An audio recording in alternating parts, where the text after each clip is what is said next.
इस उत्सव को सिर्फ मनाने की जगह महसूस किया जा सकता है। ये जो दुनिया की भागदौड़ है, ये जो बाहर का शोर है, इसके बीच कभी कभी क्या ऐसा महसूस होता है कि सब कुछ होकर भी कुछ खाली खाली सा है, अंदर एक ठहरा हुआ सा खालीपन, एक अजीब सी बेचैनी। और शायद रामनवमी सिर्फ एक त्योहार नहीं, बल्कि उसी बेचैनी का जवाब है। ये एक समझ है। सोचिए, उस दिन परम शक्ति ने इंसान बनना चुना, कोई चमत्कार या अपनी ताकत दिखाने के लिए नहीं, बल्कि ये दिखाने के लिए कि एक इंसान अपनी सारी मुश्किलों के बीच असल में कैसे जी सकता है।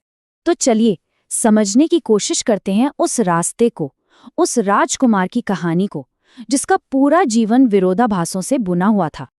और शायद इसीलिए वो पूजे जाने के लिए नहीं आए, वो इसलिए आए ताकि उनके रास्ते को समझा जा सके, उस पर चला जा सके। देखिए, पूजा करना आसान है, पर किसी के दिखाए रास्ते पर चलना, उसका अनुसरण करना बहुत मुश्किल है। और वही असली साधना है। जरा सोचिए इस बात पर। जन्म हुआ महलों ने, एक राजकुमार की तरह, पर उन्होंने जीवन जिया एक संत का। उनके पास सब कुछ था, पर उन्होंने चुना कुछ भी नहीं। शायद यही उनका पहला और सबसे गहरा मौन उपदेश था। सिंहासन, वो तो उनका अधिकार था, पर उन्होंने चुना क्या? वनवास, बड़ी शांति से। उनके एक इशारे पर पूरी दुनिया हिल सकती थी, पर उन्होंने चुना धैर्य, अपने अहंकार पर विजय। अक्सर हम सोचते हैं कि भगवान का जीवन तो बड़ा आसान रहा होगा, पर सच तो ये है कि राम का जीवन कभी भी आसान नहीं था, बल्कि उन्होंने हर कदम पर जानबूझकर सबसे मुश्किल रास्ता चुना, हमारे लिए एक उदाहरण बनने के लिए। उनके जीवन का एक पल है, सिर्फ एक पल, जो उनकी पूरी शक्ति को, उनके पूरे सार को समझा देता है। और वो शक्ति किसी को जवाब देने में नहीं थी, वो शक्ति थी प्रतिक्रिया न करने में, शांत रहने में। क्या ऐसा हो सकता है कि असली ताकत पलट कर जवाब देने में नहीं, बल्कि चुपचाप स्थिर रहने में हो, प्रतिक्रिया में नहीं, ठहराव में हो?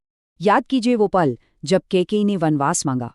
उस वक्त कोई तर्क नहीं किया गया, कोई गुस्सा नहीं, कोई शिकायत नहीं, बस एक झुका हुआ सिर और एक शांत स्वीकृति।